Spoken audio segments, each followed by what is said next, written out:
욥기서 38장 1절에서 3절입니다.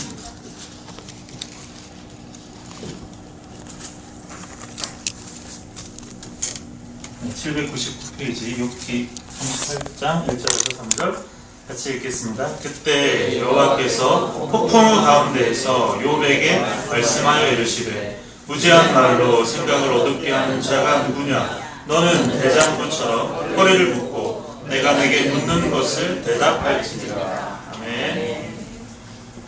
우리가 살펴볼 이야기는 욥의 이야기입니다. 여러분, 욥은 고통의 대명사죠. 그가 당한 고난은 그야말로 비극 중에 비극이라고 할 수 있습니다. 한순간에 전 재산을 잃었고요. 한순간에 모든 자녀가 죽었고요. 사랑하던 아내도 자신을 떠났으며 자신의 몸에는 심한 병까지 생겼습니다. 욥을 위로하기 위해서 친구들이 찾아왔지만 친구들이 그를 위로하기는커녕 이렇게 얘기합니다. 네가 고난당하는 이유는 죄 때문이니까 빨리 그 숨은 죄들을 찾아내서 회개하라고 얘기했어요. 네가 죄가 있기 때문에 이런 고난이 생겼다는 친구들의 주장에 욥은 나는 아무 까닭 없이 고난을 당하고 있다라고 맞섭니다. 이 이야기가 계속되는 게 욥기 전체 이야기예요. 자, 그러면 욥이 진짜 고난당한 이유가 뭘까요? 욥기 1장에 한번 가보겠습니다. 욥이 진짜 고난당한 이유가 그 배경이 욥기 1장에 밝혀지는데 8절로 한번 해보시죠. 목사님 제 볼륨을 조금 줄여주십시오. 욥기 1장 8절 말씀 보겠습니다.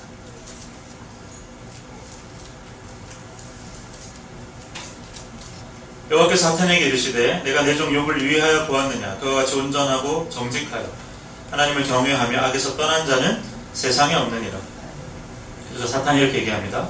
욥이 어찌 까닭 없이 하나님을 경외하겠습니까? 이유가 있다는 거죠. 주께서 그와 그의 집과 모든 소유물을 울타리로 두르신 때문이 아니니까. 주께서 그의 손으로 하는 바를 복되게 하사 그의 소유물이 땅에 넘치게 하셨기 때문입니다. 주님이 복 줬으니까 섬기는 거다라고 얘기합니다. 그러면서 11절 이제 주의 손을 펴서 그의 모든 소유물을 한번 쳐보십시오. 그러면 틀림없이 욥이 주를 욕할 것입니다. 자, 욥이 고난당한 이유는 바로 이 사탄과 하나님의 대화 때문이에요. 사탄은 뭐라고 얘기하냐면 욥이 하나님을 경배하는 이유는 당신이 복을 주었기 때문이라는 거죠.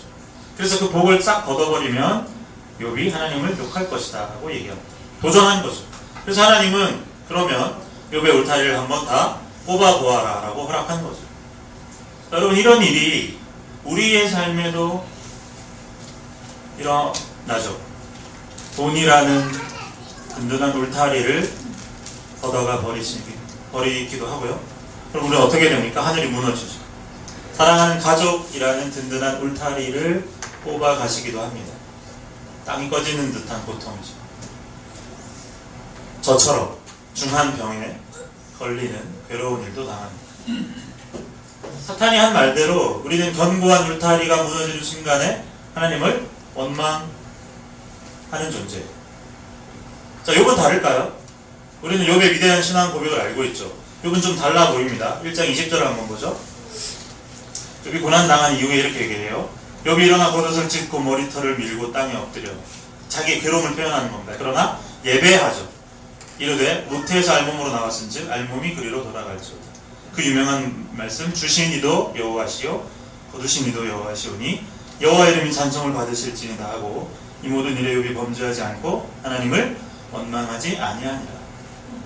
자, 여기까지 좋았는데 1장으로 끝났으면 좋았을 텐데 욥기가 굉장히 깁니다. 그리고 욥은 뒤로 갈수록 이 원망이 생기기 시작해요. 한번 살펴볼까요? 3장으로 가보세요. 자, 욥기 3장 1절 욥이 저주를 하는데 자기의 생일을 저주하죠. 내가 왜 태어났을까? 11절 한번 보세요. 어찌하여 내가 태에서 죽어 나오지 아니하였던가? 어찌하여 내 어머니가 해산할 때 내가 숨지지 아니하였던가? 난 차라리 죽었으면 좋을 인생이다. 이건 하나님에 대한 원망이라고 볼 수 있죠. 자, 이렇게 자신의 삶을 저주하는 욥의 말에 요걸 위로하러 왔던 친구들이 책망하기 시작해요. 4장을 한번 가보죠. 자, 대만 사람 엘리바스가 이렇게 얘기합니다. 욥기 4장 7절을 보세요. 생각하여 보라. 죄 없이 망한 자가 누가 있냐. 정직한 자의 끊어짐이 어디 있느냐. 야, 욥아 잘 생각해봐. 죄 없이 망한 사람은 없어. 정직한 자는 안 끊어져. 그러니까 네가 망한 건 죄 때문이야. 그러니까 넌 빨리 너의 죄를 찾아봐라. 자, 여기 반발해요. 7장으로 한번 가볼게요. 욥은 이렇게 얘기합니다. 욥기 7장 15절을 한번 보세요. 욥은 차라리 나는 그럼 죽겠다라고 얘기해요. 이러므로 내 마음이 뼈를 깎는 고통을 겪느니 차라리 숨이 막히는 것과 죽는 것을 택하리. 확 죽어버릴 거야. 이렇게 얘기하는 거. 16절 생명을 싫어하고 영원히 살기를 원하지 아니하오. 얼마나 불신앙적인 표현입니까? 나를 놓으소서. 내 날은 헛것입니다. 내 삶이 너무 험합니다. 주님 나를 낳아주십시오. 19절 보세요. 주께서 내게서 눈을 돌이키지 아니하시며 내가 침 삼킬 동안도 나를 놓지 아니하시기를 어느 때까지 하시리까. 주님 제발 좀 나를 가만히 두십시오라고 얘기하는 겁니다. 심지어는 이렇게 얘기해요. 20절 보세요. 사람을 감찰하시는 하나님, 만일 내가 범죄하였던들 그게 무슨 주님께 해가 됩니까? 내가 나는 죄가 없는데 설사 내가 지었다 한들 그게 주님께 무슨 해가 되냐는 거죠. 그래서 21절에 보니까 주께서 어찌하여 내 허물을 사하여 주지 아니하시며 내 죄악을 제거하여 버리지 아니하시니까 내가 이제 흙에 누우리니 주께서 나를 애써 찾으실지라도 남아있지 아니하리까. 무슨 얘기입니까? 내가 확 죽어버리면 주님이 나를 찾을 수 없을 것이다 라고 이야기하는 겁니다. 자, 이 욥의 말에 수하사람 빌닷이 대답하는데요. 8장으로 가보면 2절을 보세요. 내가 어느 때까지 이런 말을 하겠으며 어느 때까지 네 입의 말이 거센 바람과 같겠는가. 하나님이 어찌 정의를 붙게 하시겠는가. 전능하시니까 어찌 공의를 붙게 하시겠는가. 무슨 말입니까? 네가 지금 자꾸만 죄 없다고 얘기하는데 아니 어떻게 하나님이 죄 없는 자를 치겠냐는 거죠. 그래서 4절을 보세요. 네 자녀들이 주께 죄를 지었기 때문에 그들을 데려가신 거다라고 얘기하는 겁니다. 그러면서 5절에 만일 네가 하나님을 찾고 전능하신 이에게 기도하여 청결하고 정직한 삶으로 돌아오면 반드시 너를 돌보시고 너의 의로운 처소를 평안하게 하실 것이다. 그리고 우리가 가장 욥기에서 많이 인용되는 구절이 나오죠. 네 시작은 미약하였으나 내 나중은 심히 창대하리라. 여러분 이게 누가 한 말입니까? 빌닷이 한 말이에요. 하나님이 한 말씀은 아닙니다. 빌닷이 조상의 전통 속에서 이 말을 하는 거예요. 자, 욥은 그래 나는 하나님 앞에 힘없는 피조물에 불과하지. 그러나 내가 지금 하나님 앞에 고난당하는 것은 까닭 없이 하나님 나를 때리시는 것이라는 주장을 굽히지 않습니다. 자, 욥기 9장에 한번 가보죠.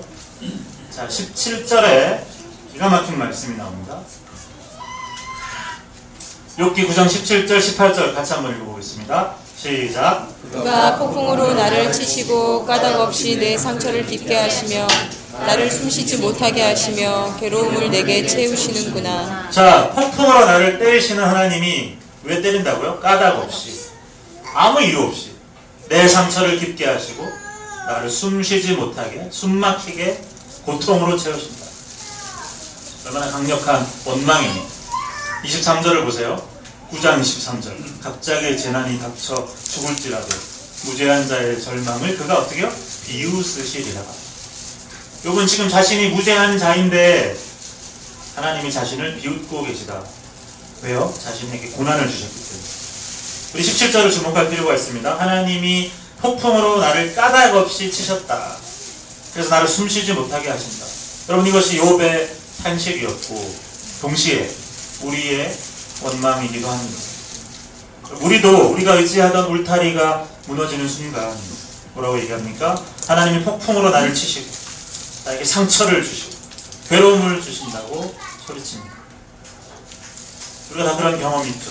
내가 열심히 운영하던 사업체가 갑자기 무너졌을 때 내 몸의 건강이 무너져 내리는 순간에 내가 사랑하던 가족이 갑자기 곁을 떠나는 그 허망한 순간 하나님을 향한 상처와 고통과 원망은 깊어집니다. 그러니까 나를 상처 주시고 나를 숨쉬지 못하게 하시고 괴로움으로 나를 채우십니다. 우리의 이야기죠. 자, 요번 마지막 순간에 이제는 내가 기다릴 수 없다. 하나님을 직접 만나야겠다라고 얘기해요. 자, 욥기 31장을 가보겠습니다. 긴 이야기를 다 지나서요. 욥기 31장 35절을 한번 보세요. 욥은 이제 법정에서 하나님 당신 나와라 라고 얘기해요. 아주 그냥 신성모독이죠. 하나님 직접 나와 보십시오. 자, 욥기 31장 35절입니다. 자, 누구든지 나의 변명을 들어다오. 친구들은 자꾸만 자기 이야기를 듣지 않으니까 나의 서명이 여기 있으니, 자, 누가? 전능자가 내게 대답하시기를 바라노라. 하나님을 소환하는 거죠. 욥은 이제는 들어줄 사람이 없다. 하나님 당신이 직접 나와서 내 이야기를 들어주시오. 그러자 친구들이 다 입을 다물어요. 욥기 32장 1절을 한번 보세요. 욥이 자신을 의인으로 여김으로 그 세 사람이 말을 그치니, 이제 더 이상 할 말이 없다, 이런 뜻이에요. 람 족속 부스 사람 바락의 아들 엘리오가, 이 마지막 또 사람이 한 명 더 있는데 화를 내니. 왜 화를 냅니까? 욥에게 화를 내면 욥이 하나님보다 자기가 의롭다 하며, 새 친구에게 화를 내면 능히 그들이 욥에게 대답하지 못하면서도 욥을 정죄합니다. 그러면서 이제 엘리오가 또 긴 이야기를 해요. 근데 뭐 별 다른 이야기는 없습니다. 앞에서 친구들이 하던 이야기와 똑같아요. 자, 그리고 드디어 욥이 그토록 바라던 하나님이 나타나셔요.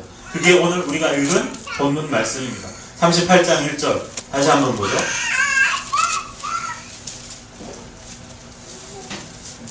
그때 여호와께서 폭풍우 가운데서 욥에게 말씀하여 이르시되, 무지한 말로 생각을 어둡게 하는 자가 누구냐? 너는 대장부처럼 허리를 묶고 내가 내게 묻는 것을 대답할지. 그러면서 폭풍우처럼 쏟아지는 질문이 나옵니다. 그 질문들을 다 살필 수는 없고, 자, 욥이 우리가 앞서 한 말 9장에서 이런 말을 했죠. 하나님이 폭풍으로 나를 까닭없이 치셨다.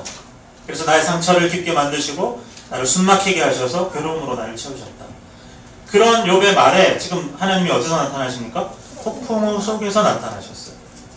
자, 그런데 우리가 이 지점에서 좀 당황스러운 이유는, 구약에서 폭풍이 등장하는 장면은 주로 하나님이 악인을 심판하실 때 사용된다는 겁니다.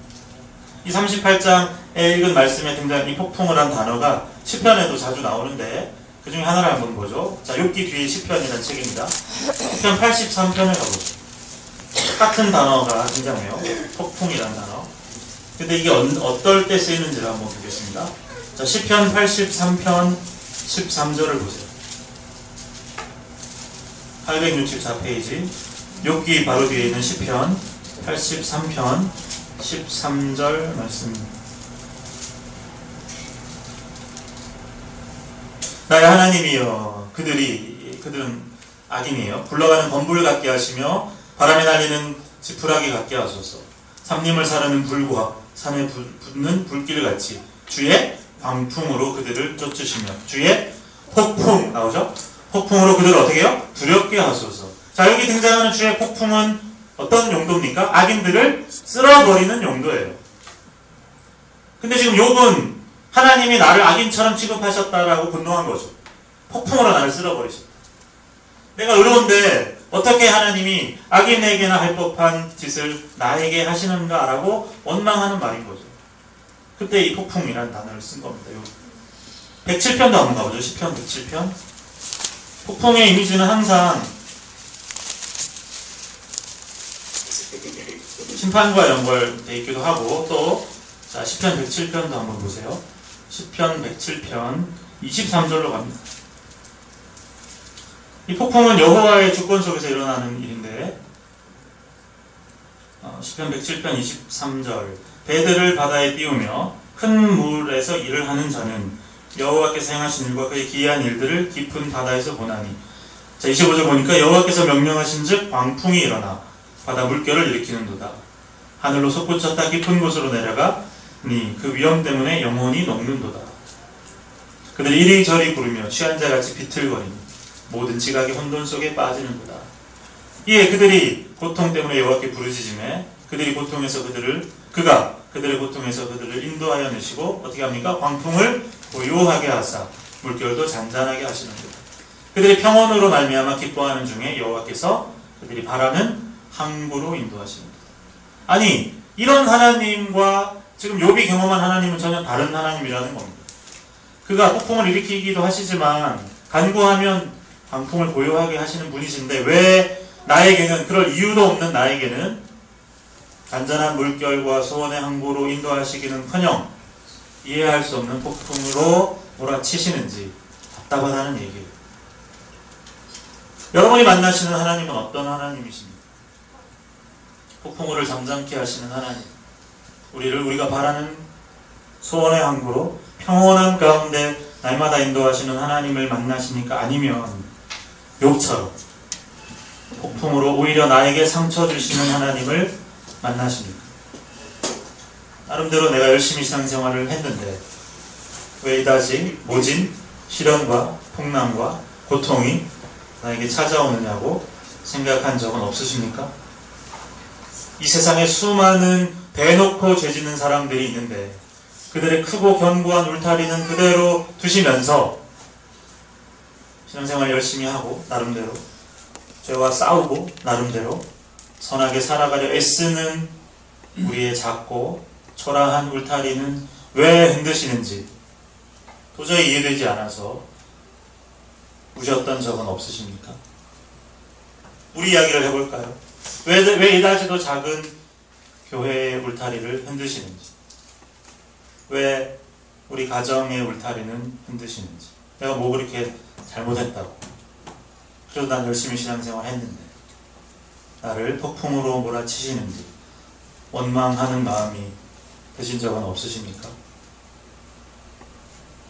나에게는 광풍을 고요하게 하는 기적 따위는커녕 그나마 있는 소박한 평안마저 거두어 가시는 이해되지 않는 고난이 닥쳐서 비명을 지르고 계시지는 않으십니까?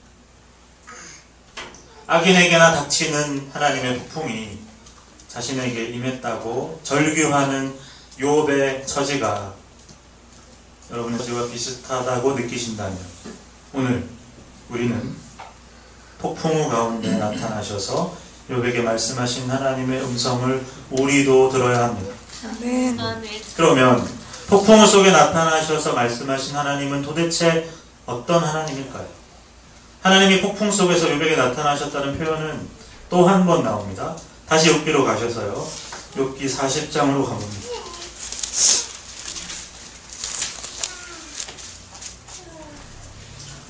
두 번 반복하셨어요. 욥기 40장 6절입니다.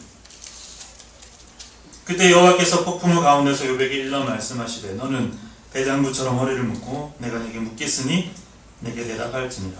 똑같은 말씀을 하셨죠. 여기서도 폭풍우 가운데서 욥에게 말씀하셨어요.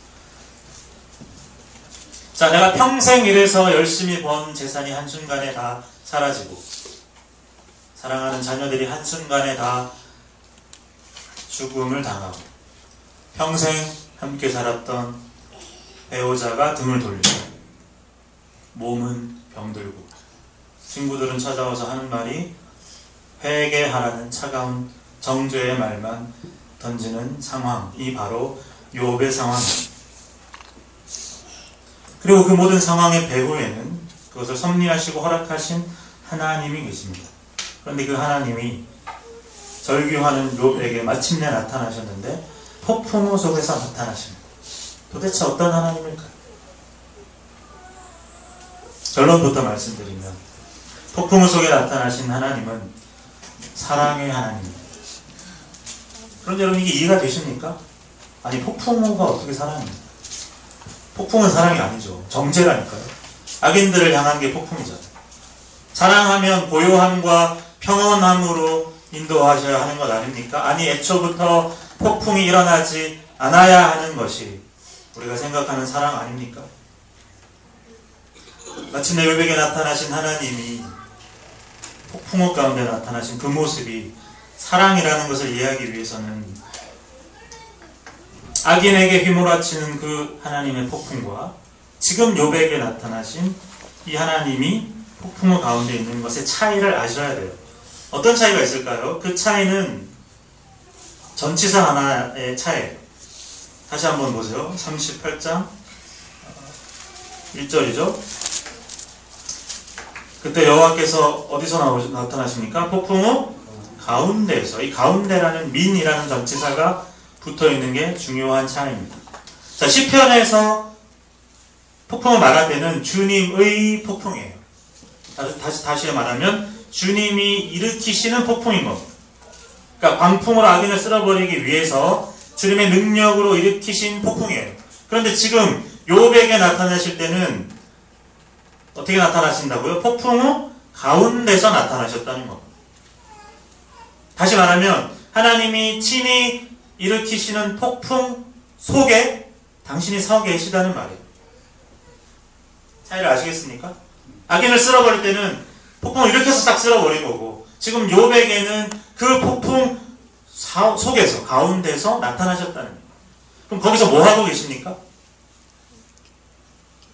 폭풍 속에서 뭐 하고 계시죠? 비바람을 맞고 계시는 거죠. 자, 이유 없이 거센 비를 맞는다고 말하는 욥. 그런데 동일하게 그럴 이유가 없으신 하나님이 폭풍 속에 서 계신다는 겁니다. 여러분, 욥이 깨끗하다 한들 하나님보다 더 깨끗할까요? 욥이 아무리 의롭고 순결하고 완전하다 한들 하나님보다 의롭고 순결하고 완전할까요? 그런데 그 하나님, 그럴 이유가 없는 분이 폭풍 속에서 비바람을 맞고 계시다는 겁니다. 무슨 말을 하시는 걸까요?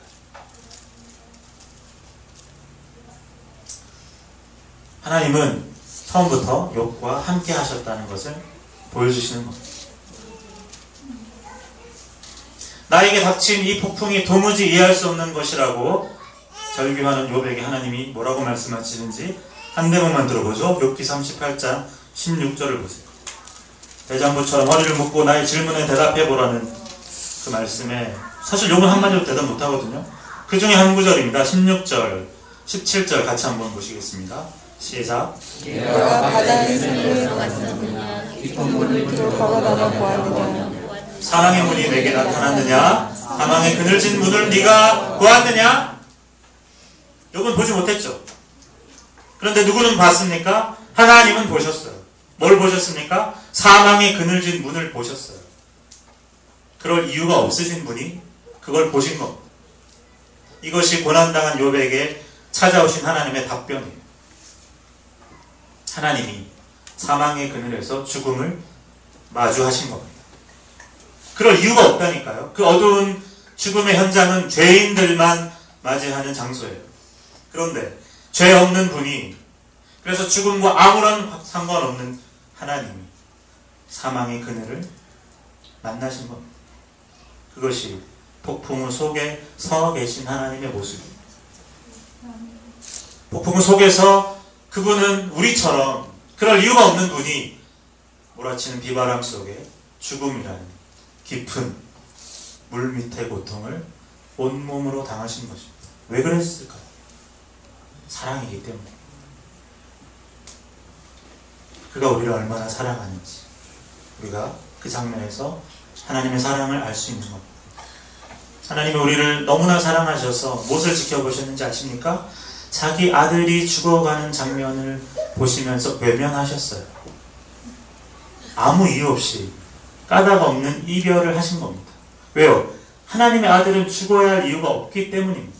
우리는 다 죽어 마땅한 죄인들이지만 하나님의 아들 예수는 죽어야 할 이유가, 그래서 죽음을 만나야 할 이유가 없는 분이세요. 이유 없이 죽으신 겁니다. 그리고 그 죽음을 하나님은 지켜보시면서 외면하시는 겁니다. 그것이 폭풍 속에 서 계신 하나님의 사랑이라는 겁니다.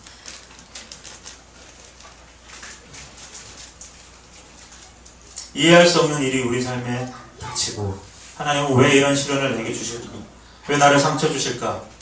라는 생각이 들 때 폭풍 속에서 비를 맞고 계신 하나님을 생각하시길 바랍니다. 여러분의 고통의 이유를 찾으려 하시면 찾을 수 없어요. 그거를 찾기 위해서 매달리기보다는 우리를 아무런 이유 없이 사랑하셔서 사망의 그늘을 만나신 주님을 찾으셔야 합니다. 왜냐하면 우리의 괴로움과 고통보다도 더 큰 주님의 사랑이 실존하기 때문입니다. 우리의 고통이 사라지는 것이 아닙니다. 우리를 흔드는 거센 풍랑이 여전히 존재하지만 그것이 은혜의 풍랑으로 뒤바뀌는 새로운 경험을 하는 거죠. 내 삶에 휘몰아치는 폭풍우는 너무 강해서 나를 구부러뜨리고 꺾어버리며 심지어 뿌리채 뽑아버리기까지 합니다. 그건 사실이에요.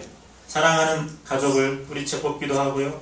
내가 평생 쌓아온 노력을 한순간에 물거품으로 만들기도 하고요. 심지어 나의 생명까지도 가져가시는 상황을 하나님은 허락하십니다.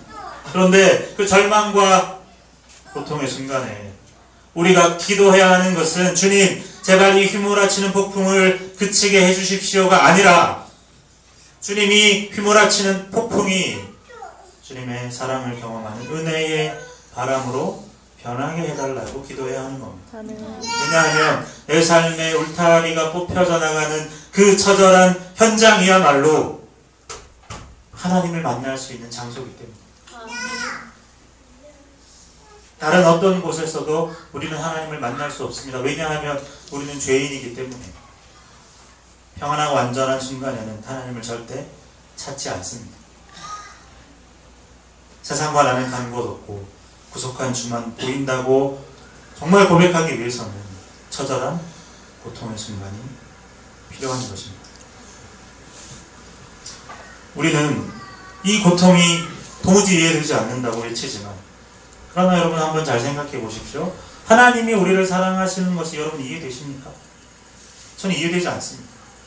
제 삶을 돌아보면 아니 이렇게 죄밖에 없는 내 인생을 도대체 왜 사랑하시는지 도무지 저는 이해되지 않습니다. 말로는 하나님을 사랑한다고 하면서도 항상 세상을 더 사랑하는 이런 나를 왜 용서하시는지 저는 도저히 이해되지 않습니다. 하나님은 정말 아무 까닭 없이 저를 사랑하시는 것 같습니다.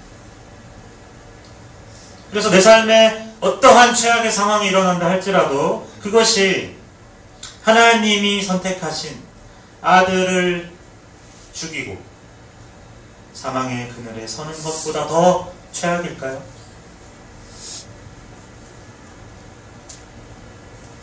하나님은 우리 삶에 내가 경험할 수 있는 그 어떤 최악보다도 더 큰 하나님의 아들을 잃는 최악의 상황을 선택하셨습니다.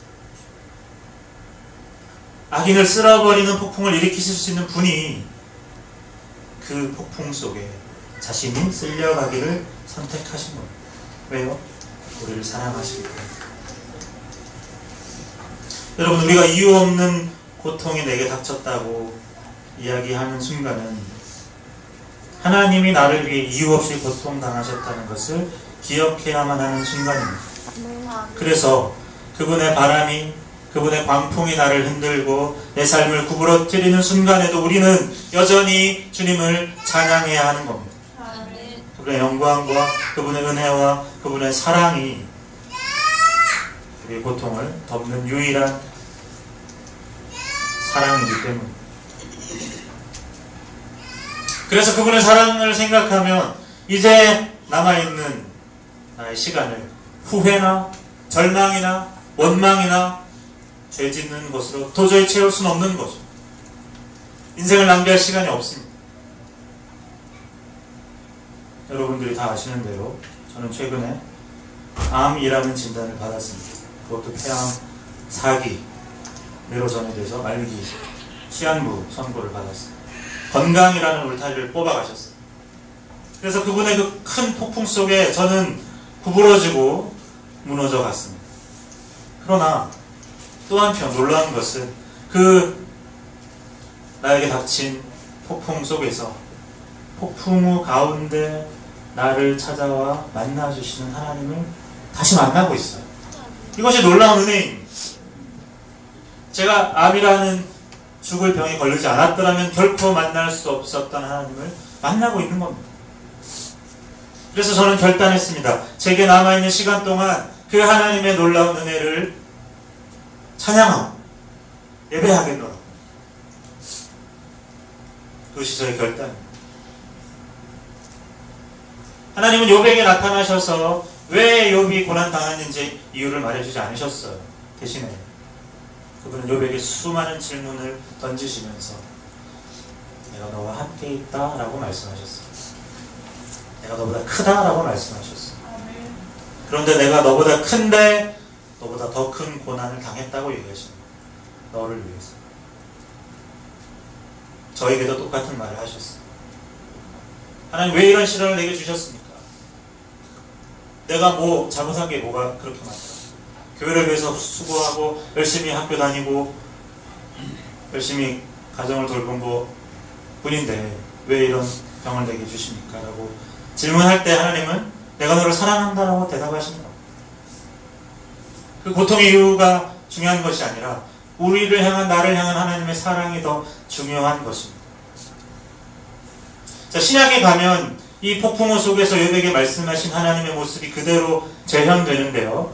한 군데 찾아보죠. 요한복음 6장입니다. 구약은 반드시 신약을 통해서 더 선명하게 우리에게 메시지를 전달해 주는데 요한복음 6장 17절을 한번 보죠. 16절부터 보겠습니다. 요한복음 6장 16절 153페이지. 저물매 제자들이 바다에 내려가서, 자, 한번 이 장면을 떠올려보죠. 캄캄한 밤이고 바다입니다. 배를 타고 바다를 건너 가버나움으로 가는데 이미 어두웠고 예수는 그들에게 오시지 아니하셨더니 어떤 일이 벌어집니까? 큰 바람이 불어 파도가 일어나더라. 제자들이 노를 저어 10여리쯤 가다가 예수께서 바다 위로 걸어 배에 가까이 오심을 보고 두려워하거든요. 이르시되 내니 두려워하지 말라 하시니 기뻐 배로 영접하니 배는 곧 그들이 가려던 땅에 이르렀다. 여러분, 이 장면이 정확하게 구약의 폭풍우 속에서 욥에게 나타나신 하나님을 신약에서 완성시킨 장면이에요. 뱃속에서 풍랑 가운데 두려워하고 있는 제자들에게 예수님이 찾아오시는데 어떻게 찾아오십니까? 바다 위를 걸어오셨어요. 그러면 그 예수님은 어떤 모습이었을까요? 온 몸을 젖으신 채 오신 겁니다. 그 몰아치는 파도가 예수님의 발과 옷을 다 적셨을 겁니다. 그 차가운 물이. 그러면서 뭐라고 얘기하십니까? 내니 두려워하지 말라. 그래서 그들이 가려던 땅에 이르게 되는 겁니다. 이것이 폭풍우 가운데 우리를 찾아오신 하나님의 실체 예수 그리스도, 우리를 찾아오신 예수 그리스도의 모습입니다. 그러면 폭풍우 속에 서 계신 하나님의 모습의 가장 큰 하이라이트는 무엇이겠습니까? 바로 십자가에 달린 예수님이시죠. 험한 십자가에 달린 예수. 그분은 십자가를 질 아무런 이유 없이 거기에 계셨어요. 그것이 바로 폭풍우 가운데 서 계신 하나님의 모습을 재현하는 하이라이트입니다. 예수가 계신 그 험한 십자가는 가장 고통스러운 죽음의 장소이기 때문입니다. 그러나 그 장소는 주님이 우리를 사랑하신다는 가장 빛나는 순간이기도 합니다. 그래서 우리는 십자가에 달린 예수를 만나야 하는 거죠. 우리가 괴롭고 힘들고 고통스러운 순간에 비로소 십자가에서 고통당하신 예수를 만날 수 있는 겁니다. 네. 우리는 욥처럼 부르짖습니다. 고통 속에서 울고 원망하고 화내고 분노합니다. 그런데 놀라운 것은 하나님이 우리의 절망과 우리의 한숨과 우리의 원망을 듣고 계시다는 겁니다. 그래서 우리의 신음소리를 들으시는 하나님이 우리가 당한 고통보다 더 큰 고통을 겪으시면서 우리를 찾아오셨습니다. 그것이 허리케인 같은 하나님의 사랑입니다. 우리에게 닥치는 고통의 순간은 폭풍우 가운데 서 계신 하나님을 만날 수 있는 순간입니다. 그 순간에서 우리는 주님이 우리를 얼마나 사랑하시는지, 우리를 얼마나 우리와 함께 하시기를 원하시는지를 경험하셔야 합니다. 하나님은 우리를 너무 사랑하셔서 당신의 아들까지 버리신 하나님이세요. 예수님은 우리를 너무 사랑하셔서 하늘의 화려한 보좌와 자신의 영원한 생명을 버리고 우리를 찾아오신 예수님이세요. 성령님은 우리를 너무 사랑하셔서 여전히 죄로 가득한 우리 마음을 기꺼이 당신의 처소로 삼으시고 우리 안에 거하시기를 기뻐하시는 성령님이십니다. 그분의 사랑이 이만큼 크고 위대한 사랑입니다. 폭풍우 속에 거하기를 선택하신 하나님, 아니 그 속에 서서 비를 맞는 것을 기뻐하시는 하나님. 왜요? 우리를 찾아오고 계시니까. 그 사랑을 우리가 경험하고 그 사랑에 우리도 이제는 반응해야 합니다. 언제까지 원망만 하시고 언제까지 불평만 하고 계실 겁니다. 이제는 우리를 위해 이유 없이 십자가 지신 그분을 닮아서 우리도 이유 없이 지극히 작은 자를 사랑해야 하는 겁니다.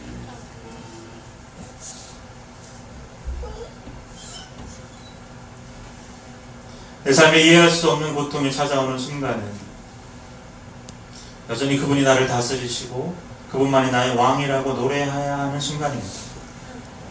구부러진 채로 우리는 여전히 주님을 노래하기를 선택할 수 있습니다. 그래서 우리는 그 하나님의 폭풍우 속에서 구부러지지만 더 큰 은혜와 사랑을 체험하고 그분을 향한 노래와 춤으로 나아갈 수 있는 겁니다. 그것이 성도가 부를 수 있는 새 노래예요. 자, 이 시간 여러분의 염려, 근심, 그리고 여러분의 삶에서 경험했던 어떤 울타리가 뽑혀져 나갔던 고통, 그리고 지금 현재 겪고 있는 그런 고통이 있다면 거센 폭풍 속에서 이유 없이 비바람을 맞으시고 우리를 찾아오신 하나님을 만나야 하는 시간입니다. 우리의 죄를 대신 짊어지시고 그 험한 십자가의 폭풍 속에 서 계신 예수 그리스도를 이 시간 함께 찬양하기를 원하는데요. 우리 아까 불렀던 찬양 같이 한번 불러보죠. 네, 나오셔서 같이.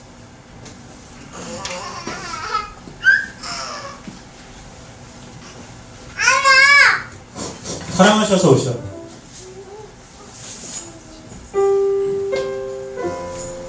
가사를 보니까 고난받을 이유 없으신 주님이 순종하셨다고 합니다. 그래서 그분이 십자가를 지셨는데 그것은 우리를 위해서라고 합니다. 여러분 이 사랑을 기억하시고 우리의 고통을 넘어서 그 고통을 덮어주시는 주의 사랑을 다시 함께 찬양하겠습니다.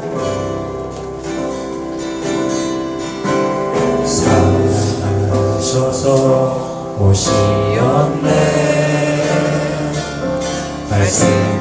말씀하신 대로 본이 되신 예수 얼마나 아프실까 갈보리 언덕 그 십자가 사랑하셔서 오시었네 말씀하신 대로 본이 되신 예수 얼마나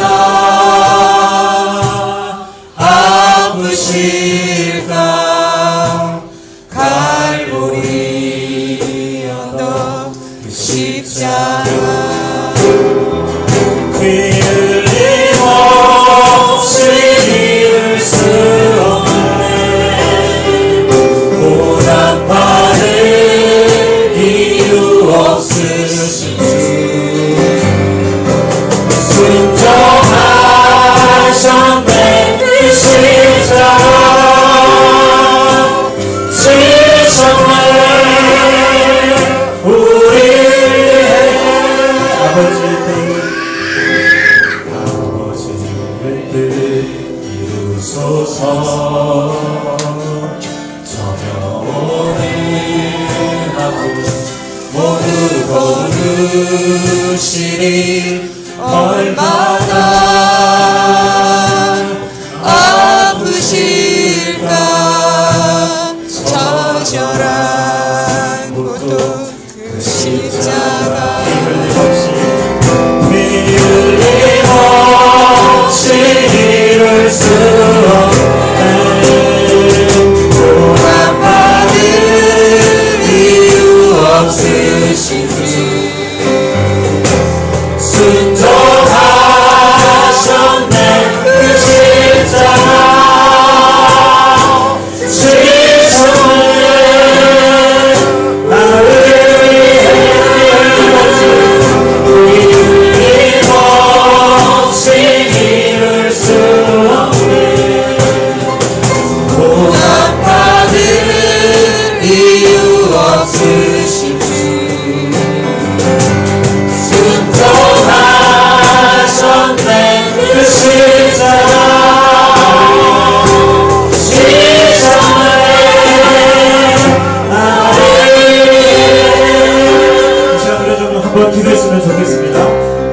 없이 고난당하신 예수님이 우리를 사랑하시는데 우리는 왜 주님보다 세상을 더 사랑합니다.